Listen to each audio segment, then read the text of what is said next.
Hello student, welcome to Pythagoras classes. Already তোমালোকে routine পাইছা চাগে ন? তোমালোকৰটো ওলালে ৰুটিন 11 ফেব্ৰুৱাৰীৰ পৰা এক্সাম। গতিকে পঢ়া শুনা খুব ভাল চলিছে চাগে বা তোমালোকৰ চাগে প্ৰিপাৰেচন মোৰ মতে কমপ্লিট হৈছে। কিন্তু যিসকলে এতিয়াও পঢ়িম বুলি ভাবি আছা বা পঢ়িবলগীয়াকৈ আৰু আছে তেওঁলোকক মই এটা কথাই কওঁ, আজিৰ পৰা এটা স্মাৰ্ট ষ্টাডি কৰিবলৈ আৰম্ভ কৰা, কিয়নো নিচেই সময় মানে চমু চাপি আহিছে তোমালোকৰ, একদমেই তাকৰ বুলি কৈছোঁ। বেমাৰ আজাৰটো থাকিবই, পৰীক্ষা সময়ত টোপনি ক্ষতি কৰাৰ লগে লগে বেমাৰ আজাৰ আৰম্ভ হয়েই মানুহৰ, কিন্তু বেমাৰ আজাৰ সকলোকে নেওচি আমি আগবাঢ়ি যাব লাগিব, যিহেতু আমাৰ আগত পৰীক্ষা আহি পাইছেহি। গতিকে আমাৰ হাতত সময় একদমেই তাকৰ, আমাৰ হাতত সময় আছে তোমাৰ 2টা মাহ, কিয়নো নৱেম্বৰটো গ'লেই, ফেব্ৰুৱাৰী 11 তাৰিখে পৰীক্ষা, আগৰ 10 দিন সময় ধৰিব নোৱাৰা, মাজত আছে 2টা মাহ মানে 60 দিন। 60 দিনৰ বেমাৰ চেমাৰ বুলি 10টা দিন বাদ দিয়া তোমালোকৰ ওচৰত আছে 50টা দিন।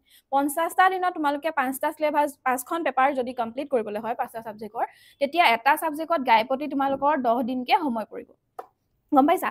10 দিনততো সকলোখিনি পঢ়াটো ইমান সহজ নহয়, হয় জানো? গোটেই কমপ্লিট চিলেবাছখন কেৰি কৰাটো 10 দিনত ইমান সহজ নহয়। সেইকাৰণে কিন্তু আমি সহজ নোহোৱা বস্তুটো সহজ কৰাটোৱে আমাৰ উপায় নহয় জানো? সেই সহজ নোহোৱা বস্তুটো সহজ কৰি লোৱাৰ উপায় এটা মই আজি দিম। যিহেতু মই এডুকেশ্যনৰ হয়, মই এডুকেশ্যনৰ মানে চেপ্টাৰখিনি কেনেকৈ তোমালোকে ছল্ভ কৰিবা তাৰে উপায় লৈ আহিছোঁ। আৰু তোমালোকে যদি এতিয়াও ভাবিছা স্মাৰ্ট ষ্টাডি কৰোঁ, তেতিয়াহ'লে তোমালোকে আমাৰ পাইথা 360 এপছত কিন্তু জইন কৰিব পাৰা। আমাৰ তাতে লাইভ ক্লাছেছ থাকিব, তোমালোকৰ ৰেকৰ্ডেড ক্লাছেছ পাবা, PDF নোটছ পাবা আৰু ডাউট ক্লিয়াৰ ছেশ্যনবোৰ পাবা, লগতে পাবাই। আৰু তাৰ ওপৰঞ্চি তোমালোকে 24 আৱাৰ্ছ আমাৰ লগত ডাইৰেক্ট কল কৰিও যোগাযোগ কৰিব পাৰিবা, তোমালোকৰ লগত আমি 24 ঘণ্টা লাগি থাকিব পাৰিম। গতিকে এটা স্মাৰ্ট ষ্টাডি কৰিবলৈ নিজেইতো কৰিব লাগিবই, নিজে তোমালোকৰ ফালৰ পৰা এফৰ্টছ দিব লাগিবই, লগতে আমিও আমাৰ ফালৰ পৰা এফৰ্টছ দিম, যাতে তোমালোকে ভাল ৰিজাল্ট এটা কৰি হায়াৰ ছেকেণ্ডেৰী কমপ্লিট কৰি ভাল ইউনিভাৰ্চিটি বা ভাল কলেজ এখনত এডমিশ্যন ল'ব পাৰা। গম পাইছানে? আৰু দ্বিতীয় কথা, এতিয়া যিহেতু সময় তাকৰ, মই কৈছিলোঁ 10টা দিন, এটা ছাবজেক্টৰ কাৰণে 10টা দিনত আমি কেনেকৈ কমপ্লিট কৰিম? যিটো বস্তু নেকি এটা বছৰ 12 মাহত আমি শেষ কৰিব নোৱাৰিলোঁ, সেই বস্তুটো আমি 10 দিনত শেষ কৰিব কেনেকৈ পাৰিম? লাগিছে নাই? ভয় লাগিছে, হয় নহয়? কিন্তু ভয় কৰি লাভ নাই। ভয় কৰিলে জানো চলিউশ্যন ওলাব? যিহেতু নোলায়, সেইকাৰণে আমি স্মাৰ্ট ষ্ট্ৰেটেজি ল'ম। প্ৰথম টাইম আমি কি কৰিব লাগিব? আমি কুৱেশ্যন বেংকখন আছে চবৰ হাতত, কুৱেশ্যন বেংকৰ পৰা মানে ফ্ৰিকুৱেণ্টলি এডুকেশ্যনৰ কিন্তু বহুত প্ৰিভিয়াছ ইয়াৰৰ কুৱেশ্যন আমাৰ কমন পৰা দেখিবলৈ পোৱা যায়। যিহেতু ফ্ৰিকুৱেণ্টলি তোমালোকে কুৱেশ্যন পেটাৰ্ণবোৰ চোৱা, কেনেকুৱা ধৰণৰ কুৱেশ্যন আহিছে সেইখিনি ফ'ল' কৰা। আৰু দ্বিতীয় কথা, তোমালোকে কি কৰিবা জানানে? পেৰট লাৰ্ণিং কেতিয়াও নকৰিবা। পেৰট লাৰ্ণিং কৰি তোমালোকে একো কৰিব নোৱাৰা। তোমালোকে নিৰ্দিষ্ট এটা সময় ধৰি লোৱা, প্ৰথম টাইম এটা চেপ্টাৰ ৱাইজ, যিহেতু আমাৰ 7টা চেপ্টাৰ আছে, 7টা চেপ্টাৰৰ এটা চেপ্টাৰ তোমালোকে ভালকে একদম খৰচি মাৰি পঢ়া। খৰচি মাৰি পঢ়াৰ বাদে অন্য একো উপায় নাই। খৰচি মাৰি পঢ়া, পঢ়ি লৈ আণ্ডাৰলাইন কৰা। একদম যিহেতু 1 মাৰ্কছৰ কুৱেশ্যনকেইটা তোমালোকে বহীত লিখি দিয়া, সময় ৱেষ্ট কৰি একো লাভ নাই। কিতাপতে আণ্ডাৰলাইন কৰি থোৱা, 1 মাৰ্কছ 2 মাৰ্কছৰ কাৰণে আণ্ডাৰলাইন কৰা। আণ্ডাৰলাইন কৰিলে সেই বস্তুখিনি যেতিয়া কালাৰ মানে হাইলাইটাৰ ডাল দি আণ্ডাৰলাইন কৰিবা, কালাৰফুল হৈ থাকিলে আমাৰ চকুত পটককৈ লাগে, এট্ৰেক্টিভ হৈ থাকে। গতিকে আমি সেইখিনি বস্তু আমাৰ ব্ৰেইনত সোমাই গ'ল পঢ়ি যাওঁতে। আৰু দ্বিতীয় কথা, আমি কি কৰিম? লং কুৱেশ্যনবোৰ আমি এতিয়া এটা কুৱেশ্যন বাই হাৰ্ট কৰি গোটেই এটা দিন দিব নোৱাৰোঁ, হয় নহয়? সেই গতিকে যিহেতু আমাৰ নিজৰ এপছত আমি অলৰেডি নোটছ আপলোড কৰি থৈছোঁ ষ্টেণ্ডাৰ্ড কৰি, আৰু তাৰ ওপৰঞ্চিও যিসকল এপছত আছে তেওঁলোকৰতো খুবেই সহজ হৈ আছে। তোমালোকে নোটছটো এবাৰ ৰিড কৰি তাৰপৰা আকৌ এবাৰ চোৱা, বুজিবলৈ চেষ্টা কৰা, বুজি লৈ পিনি তাক তোমালোকে নিজৰ মানে যেনেকৈ নিজে পাৰা সুবিধা হয় তেনেকৈ 2-3বাৰ লিখাচোন, তেতিয়া কিন্তু সেই আমি দিয়া নোটছটোৰ লগত প্ৰায় চিমিলাৰ হৈ যাব লিখাখিনি। 2-3বাৰ লিখিবলৈ ট্ৰাই কৰা। গম পাইছানে? প্ৰথম বুজি লৈ লিখিবলৈ ট্ৰাই কৰা, আৰু পঢ়িবা যেতিয়া 2-3বাৰ পঢ়িবা যেতিয়া হোৱাৰ আগমুহূৰ্তত। আজি আৰু এটা মই একদম শ্বৰ্টকাট তোমালোকক মেথড দিছোঁ। তোমালোকে এটা দিনত যিখিনি, মোৰ ছাবজেক্টটো বুলি নকওঁ, গোটেইকেইটা ছাবজেক্টৰে তোমালোকে গোটেই বস্তুখিনি আজি যিখিনি পঢ়িলা, শুবলৈ যাবা নহয়, খাই বৈ শুবলৈ যোৱাৰ পাছত বিচনাত পৰি এবাৰ ৰিকল কৰিবা, ভাবি চাবাচোন কি পঢ়িলা, মনলৈ আনিবলৈ চেষ্টা কৰিবা। তেতিয়া কিন্তু তোমালোকৰ সেই বুদ্ধিটোৱে কিন্তু বহুত কামত দিব। আৰু দ্বিতীয় কথা, তোমালোকে বহুত বেছি ভয় খাই আছা চাগে এডুকেশ্যনৰ লাষ্ট চেপ্টাৰটো, হয় নহয়? Educational statistics. তোমালোকে ভাবিছা ডাইগ্ৰাম আছে, যিহেতু আমি মেথছৰ কাৰণে ভয় কৰি আৰ্টছত ল'লোঁ, আকৌ আমাৰ মেথছে লগ নেৰা হ'ল। কিন্তু তাত ভয় কৰিবলগীয়া একো কথা নাই। মেথছৰ মই ইয়াত লাইভ ক্লাছত দিয়ে আছোঁ তোমালোকক, যিকেইটা কমন আহিবলগীয়া। তোমালোকে কোৱাড্ৰেল ডেভিয়েশ্যন চাবা, মিন মেডিয়ান মুড চাবা, তাৰে বেছিকৈ আহি থকাৰ ভিতৰত কোৱাড্ৰেল ডেভিয়েশ্যন লং মানে আহে, আৰু শ্বৰ্ট মেথড অফ মিন আহিয়ে থাকে। সেই দুটা মেথডকেইটা চাই থবা। তাৰপাছতে হিষ্টগ্ৰাম, পাই ডায়েগ্ৰাম, বায় ডায়েগ্ৰাম, পলিগন, সেইকেইটা ডায়েগ্ৰামকেইটা আঁকিবলৈ শিকা। গম পাইছানে? ডাটা ইণ্টাৰপ্ৰিটেশ্যনৰ যিটো পাৰ্ট, তাৰ পৰা 4 মাৰ্কছ আহে, একদম ইজি। তাতে মাৰ্কছ বেছি আহে, 20 মাৰ্কছ তাৰপৰা আহে, কিন্তু 20 মাৰ্কছ আহিলেও তাত কিন্তু সেই 20 মাৰ্কছটো পাবলৈ বহুত ইজি হৈ পৰে, যেতিয়া তোমালোকে বস্তুবোৰ এনালাইচিছ কৰি লিখিবা। বস্তুখিনি পুৰা মানে তোমালোকে প্ৰথম কথা তোমালোকে কিতাপখন পঢ়িবই লাগিব। কিতাপখন পঢ়া, তাৰপিছত বুজিবলৈ চেষ্টা কৰা, আৰু বুজিবলৈ চেষ্টা কৰি তাক নিজে ইভালুৱেশ্যন কৰি লিখা। সেইটো এটা স্মাৰ্ট ষ্ট্ৰেটেজি। আৰু যিহেতু গোটেই কিতাপখনৰ গোটেই নোটছখিনি তোমালোকৰ এতিয়া পঢ়িবলৈ সময় খুব কম, তাৰে একদম যিটা লিমিটেড মানে আহিবলগীয়া তোমালোকৰ আহি আছে ফ্ৰিকুৱেণ্টলি আহি আছে সেই কুৱেশ্যনকেইটাক টাৰ্গেট কৰি লোৱা গম পাইছা আৰু আমি মডেল পেপাৰ এই মাহৰ ভিতৰতে মডেল পেপাৰ আমি ৰিলিজ কৰিম গতিকে তোমালোকে এপছত জইন হ'ব পাৰা আমাৰ লগত এপছত জইন হ'লে আমি তাতে মডেল পেপাৰ দিম তাৰ পৰাও তোমালোকৰ বহুতখিনি কমন আহে দ্বিতীয় কথা তোমালোকে আৰু এটা কাম কৰিব পাৰিবা তোমালোকে কি কৰিবা তোমালোকৰ প্ৰথম সেইদিনাখন মই লাইভ ক্লাছতো তোমালোকৰ এটা কুৱেশ্যন পাইছিলোঁ মেম মেথছটো সূত্ৰটো চাই ল'লে পাৰোঁ সূত্ৰটো যদি নাচাওঁ তেতিয়া কিন্তু মোৰ মেথছটো ভুল হয় সূত্ৰটো চাই ল'লে পাৰোঁ সূত্ৰটো কিন্তু তোমাকতো পৰীক্ষাত বহি কিতাপখন নিদিয়ে বা বহীখন লৈ যাব নিদিয়ে সূত্ৰটো চাবলৈ হয় নে নহয় সূত্ৰটো তুমি কি কৰিবা তোমালোকে ফৰ্মুলাখিনি গোটেইখিনি একদম ষ্টেপ বাই ষ্টেপ ফৰ্মুলাখিনি লিখিবা 2-3বাৰ পঢ়িবা পঢ়ি লৈ তোমালোকে কি কৰিবা তোমালোকৰ পঢ়া টেবুলৰ এখন যেনিবা পঢ়া টেবুল হয় নহয় এখন তোমালোকৰ ৱালখন বুলি ধৰি লোৱা ইয়াতে পঢ়া টেবুলৰ ফ্ৰণ্টত তোমালোকে আগতে যেনেকৈ মেথছৰ ফৰ্মুলাবোৰ লিখি লৈছিলা তেনেকৈ লিখি লৈ পেষ্টিং কৰি ল'বা যাতে শুওঁতেও দেখা উঠোঁতেও দেখা বহুতেও দেখা খাওঁতেও দেখা তেনেকুৱা টাইপ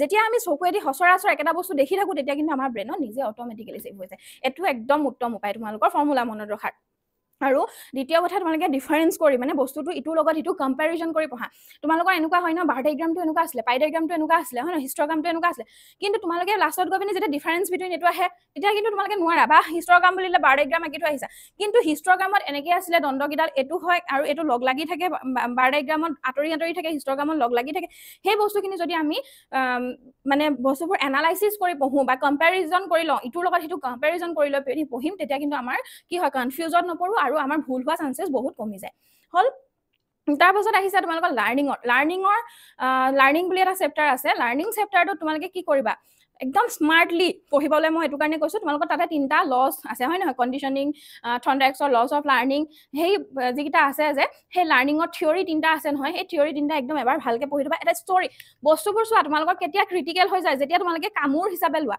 এইখন বহুত কামোৰ লাগিছে কিন্তু কামোৰ হিচাপে লোৱাতকৈ এটা ষ্টৰী নিচিনাকৈ সাধুৰ নিচিনাকৈ পঢ়িবলৈ লোৱাচোন ৰখাল কৰি লোৱা ৰখাল কৰি ল'লে কিন্তু বস্তুবোৰ টান বস্তুটো সহজ হৈ পৰে গম পাইছানে লাৰ্ণিং চেপ্টাৰটো বহুত কণ্ডিশ্যনিং থিয়ৰীবোৰ অকণমান টান পায় কিন্তু থিয়ৰীখিনি যদি তোমালোকে যেনেকৈ চিম্পাঞ্জী আৰু কলৰ কথাটো আছিলে তাৰপাছতে কুকুৰ আৰু মাংস আৰু ঘণ্টা আছিলে তাৰপাছত তোমালোকৰ আৰু কি আছিলে থৰ্নডাইকৰ মাছ আৰু মেকুৰী আছিলে তেনেকুৱা লাৰ্ণিঙৰ সেই ষ্টৰীকেইটা এবাৰ তোমালোকে চাই দিয়া না পঢ়ি চাই পিনে ইমেজিন কৰি লোৱাচোন তেতিয়া কিন্তু তোমালোকে কি কৰিব নোৱাৰা সেই বস্তুখিনি লাইফ টাইম নাপাহৰা গম পালা সেই তেনেকৈ সেই লাৰ্ণিঙৰ সেই বস্তুকেইটা পঢ়া আৰু আমাৰ লাৰ্ণিংটো কি হয় আমি সচৰাচৰ আমি ডেইলি ইউজ কৰি আছোঁ আমি পঢ়িলে বস্তুবোৰ ৰিকল কৰিলে আমি মনত ৰখা বস্তুখিনি হয় না মেমৰাইজ তোমালোকৰ memory forgetting attention and interest তোমালোকৰ যেতিয়া এটেনশ্যন থাকিব যেতিয়া এটেনশ্যন কেতিয়া থাকিব ইণ্টাৰেষ্ট থাকিব লাগিব বস্তুটোৰ প্ৰতি আমাৰ ইণ্টাৰেষ্টেড বস্তুটো আমি ভাল লাগে তেতিয়া আমি এটেনশ্যন দিওঁ হয় নহয় এটেনশ্যন মিনছ ইণ্টাৰেষ্টটোৰ লগত এটেনশ্যনটো ৰিলেট হৈ আছে বস্তুবোৰ ৰিলেট কৰি পঢ়িবা তেতিয়া ইজি সেইটো হ'ল তাৰপাছতে কি হ'ব যেতিয়া আমি ইণ্টাৰেষ্ট থাকিব এটেনশ্যন দিলোঁ তাৰপিছত আমি মেমৰাইজ কৰিব পাৰিম নে নোৱাৰোঁ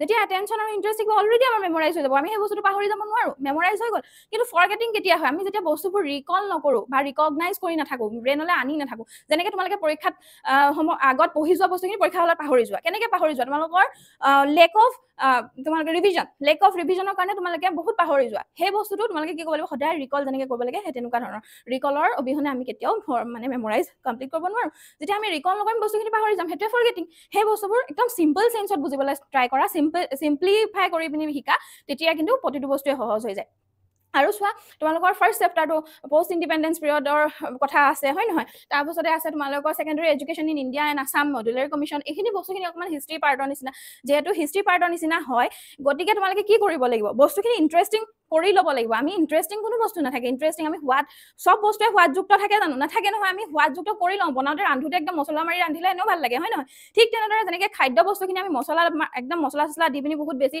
কষ্ট কৰি প্ৰিপেয়াৰ কৰিলে যেনেকৈ ভাল হয় আমাৰ পঢ়া বস্তুটো আমি খুব মানে ৰখাল কৰিবলৈ নিজে চেষ্টা কৰিব লাগিব বস্তুবোৰ ইণ্টাৰেষ্টিং কৰিবলৈ চেষ্টা কৰিব লাগিব নিজে তোমালোকে পঢ়োঁতে মানে কিবা এটা বস্তুৰ লগত লিংক কৰি ল'বা নিজে ইণ্টাৰেষ্টিং কৰি ল'বা তেতিয়া পঢ়ি ভাল পাবা আৰু তোমালোকৰ আৰু এটা প্ৰব্লেম কৈছিলা যে মেম পঢ়িব যাওঁ পঢ়িবলৈ মনে নাযায়চোন কম সময় মানে বহোঁ কিন্তু পঢ়া টেবুলত বহি বেলেগ কিবা চিন্তা আহে পৰীক্ষা ওচৰ চাপিলে বুলি ভয় খাইছা ভয় খাই একো লাভ নাই প্ৰথম কথা পৰীক্ষাটো ওচৰ চাপিছেই কিন্তু স্মাৰ্টলি পঢ়িবই লাগিব হয় নহয় নহ'লেতো ৰিজাল্ট বেয়া হ'ব গতিকে তোমালোকে যিহেতু কনচেনট্ৰেশ্যন দিব পৰা নাই বুলি কৈ আছা কনচেনট্ৰেশ্যন দিয়াৰ আৰু এটা উপায় আছে তোমালোকে বহুত বেছি সময় পঢ়িম বুলি ভাবিলে ভয় লাগে ভাবি ল'বা 10 মিনিট পঢ়িম পুৰা ইণ্টাৰেষ্ট দি পঢ়িম যি 10 মিনিট পঢ়িম মই পুৰা মন দি পঢ়িম আৰু মোৰ সেই বস্তুখিনি আমি আজিৰ ভিতৰত মই এইখিনি মনত ৰাখিমেই সেই বুলি মানে মাইণ্ডত ছেভ কৰিম বুলি যেতিয়া বহিবা প্ৰথমতে ভাবি ল'বা 10 মিনিটে পঢ়িম, তাতকৈ বেছি নপঢ়োঁ, কিন্তু ইণ্টাৰেষ্ট দি পঢ়িম। যেতিয়া 10 মিনিট ইণ্টাৰেষ্ট দি পঢ়িবা, প্ৰথম মনটো লাগি গ'ল নহয় পঢ়া, তেতিয়া তোমাৰ 10 মিনিটৰ ঠাইত যদি 5 ঘণ্টাও হৈ যায়, তোমাৰ উঠিবলৈ মন নাযাব বা গমেই নাপাবা সময়টো কেতিয়া গ'ল।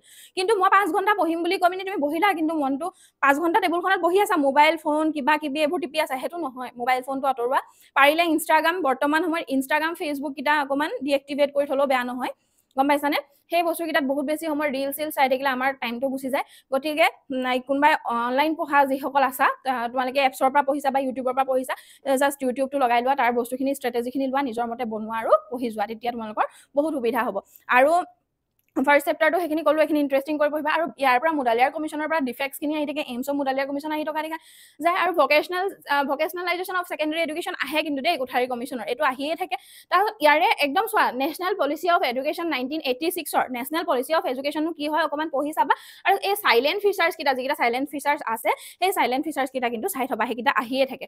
তাৰপৰা প্ৰব্লেমছ, আৰু আমাৰ প্ৰব্লেমছ কি আছে? লেক অফ কাৰিকুলাম, ইনফ্ৰাষ্ট্ৰাকচাৰ, এই বস্তুখিনি আমাৰ এতিয়াও আছে। বৰ্তমান আমি স্কুলত কি ফেচ কৰোঁ, সেই বস্তুখিনি কিন্তু ছেকেণ্ডেৰী এডুকেশ্যনৰ প্ৰব্লেমছখিনি লিখি দিব পাৰা দেই। তাৰপৰা নন ফৰ্মেল এডুকেশ্যন পঢ়িবলৈ যাওঁতে তোমালোকে ফৰ্মেল এডুকেশ্যনৰ লগত কম্পেৰিজন কৰিবা। নন ফৰ্মেল এডুকেশ্যনটো মনত নাথাকে, কিন্তু ফৰ্মেল এডুকেশ্যনটো তোমালোকৰ মনত থাকে, হয় নে নহয়? যিহেতু ফৰ্মেল এডুকেশ্যনটো মনত থাকে, ফৰ্মেল মানে তোমালোকে 4 বেৰৰ মাজত, বিদ্যালয়ৰ মাজত পঢ়াখিনিকে আনুষ্ঠানিক শিক্ষা বুলি কৈ আছা। আনুষ্ঠানিক শিক্ষাৰ বিপৰীতটোৱে অনানুষ্ঠানিক শিক্ষা নহয় জানো? নন ফৰ্মেল এডুকেশ্যনটো কি হয়? ইনফৰ্মেলটো একেবাৰে আঁতৰি যোৱা, ফৰ্মেলটো স্কুলত পঢ়া, নন ফৰ্মেলটো আমি কিহত পঢ়োঁ? যিটো ডিষ্টেঞ্চ মোডত পঢ়োঁ। ডিষ্টেঞ্চ মোডত কি আছে? সেই গোটেইখিনি আমি নন ফৰ্মেল এডুকেশ্যনত পঢ়িলোঁ। ই লাৰ্ণিঙৰ আহিব পাৰে, মানে অনলাইন লাৰ্ণিঙৰ চিষ্টেমখিনি গোটেইখিনি কি হয়? Non formal education. তোমালোকে যেনেকৈ ইউটিউবৰ পৰা পঢ়ি আছা, হয় নহয়? এপছৰ পৰা পঢ়ি আছা, সেইখিনি কিন্তু নন ফৰ্মেলৰ গোটেই বস্তুখিনি related to non formal education.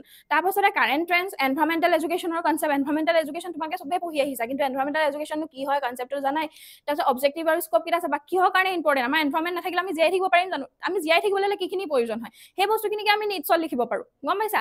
Principles of environmental education, educational institution, আমি যদি আমাক এৱাৰনেছ নিদিয়ে, এডুকেশ্যনেল ইনষ্টিটিউশ্যনে আমাক যদি ভালকৈ বস্তুখিনি কি হয় আমাক স্কুলত যদি শিকাই নিদিয়ে, আমি কিয় পৰিৱেশটো চাফা কৰি ৰাখিব লাগে, তেতিয়া হ'ব জানো? সেই বস্তুখিনি লিখিলে হ'ল। পপুলেশ্যন এডুকেশ্যন, ফিজিকেল এডুকেশ্যন লাগে, আমাৰ কাৰিকুলাৰ এক্টিভিটিজ ডেভেলপমেণ্টৰ কাৰণে লাগে, আৰু আমাৰ নিজৰ ফিটনেছটো ফিট কৰি ৰাখিবলৈ আমাক কিয় লাগে ফিজিকেল এডুকেশ্যন? আমি নিজে ফিট হৈ থাকিবলৈ, হয় নহয়? মেণ্টেলি হেল্ডি হ'লে নহ'ব নহয়, ফিজিকেলিও আমি হেল্ডি হ'ব লাগিব। আমাৰ যদি বেমাৰ হৈ থাকে, আমি মেণ্টেলি যিমান হেল্ডি নহয়, আমি কাম কৰিব পাৰিম জানো? সেইটো নোৱাৰোঁ। সেই তেনেকৈ আমি কিছুমান মানে তুমি প্ৰিভিয়াছ ইয়াৰ যিমান পাৰা, মই ছাজেষ্ট কৰিম তোমালোকক প্ৰিভিয়াছ ইয়াৰৰ কুৱেশ্যনখিনি খুব সঘনাই চোৱা, কুৱেশ্যন বেংক ফ'ল' কৰা, তোমালোকে ভাল ফলাফল এটা পাব পাৰিবা। বাকী এইখিনিতো আছে, লাৰ্ণিঙৰ কথা ক'লোৱে, মেমৰি ফৰগেটিঙৰ কথা কৈছোঁ তোমাক, মেথমেটিক্সৰ, মেণ্টেল হেল্থ এণ্ড হাইজিনৰ এইখিনি চাবা, কেৰেক্টাৰিষ্টিক চাই থ'বা, আৰু হেল্থি পাৰ্চনৰ কেনেকুৱা হ'ব লাগে সেইটো চাবা। তাৰপিছত এডুকেশ্যনেল ষ্টেটিষ্টিকলৈ একো ভয় কৰিব নালাগে, তোমালোকক কমন মই অলৰেডি দিয়ে আছোঁ, কৰাই আছোঁ। মেথছখিনি এবাৰ ৰিভাইজ কৰা। মেথছৰ খালি ৰিভিজন লাগিব। তোমালোকে সদায় যেতিয়া টোপনি ধৰে তেতিয়া মেথছ উলিয়াই ল'বা। মেথছ কেতিয়াও কামোৰ হ'ব নোৱাৰে, মেথমেটিক্স কেতিয়াও কামোৰ নহয়, ষ্টেটিষ্টিক্স, গম পাইছা? ষ্টেটিষ্টিক্স সদায় ইণ্টাৰেষ্টিং হয়। গতিকে তোমালোকে এইখিনি পঢ়ি থাকিবা নহয়, যেতিয়া তোমালোকৰ টোপনি লাগিব, অকণমান টোপনি ভাৱ হয়, তেতিয়া তোমালোকে একাপ চাহ বা কফি কিবা খালা, খাই লৈ পিনি তোমালোকে মেথছটো উলিয়াই ল'বা। মেথছত যেতিয়া নোলায়, তেতিয়া অকণমান হ'লেও হাম্বাৰ পৰে ন ব্ৰেইনত, তেতিয়া টোপনিটো ক'ত গুচি যাব তোমালোকে নিজে ফিল নকৰিবা। সেইটো কাৰণে আমি কি হয়, টোপনি ফিলটো আহিলে তেতিয়া মেথছত ধৰিম, মানে আমি নিজকেও অকণমান কি কৰিম, টেষ্ট কৰিম যে আমি পাৰিম নে নোৱাৰোঁ, গম পাইছা? সেই তেনেকৈ। আৰু মেথছৰ ৰিভিজন লাগিবই, তোমালোকে ৰিভিজন কৰা, যিমান পাৰা ৰিকল কৰিবলৈ চেষ্টা কৰা, একদম স্মাৰ্টলি পঢ়া, ভাল হ'ব। ঠিক আছে, থেংক ইউ ক্লাছ।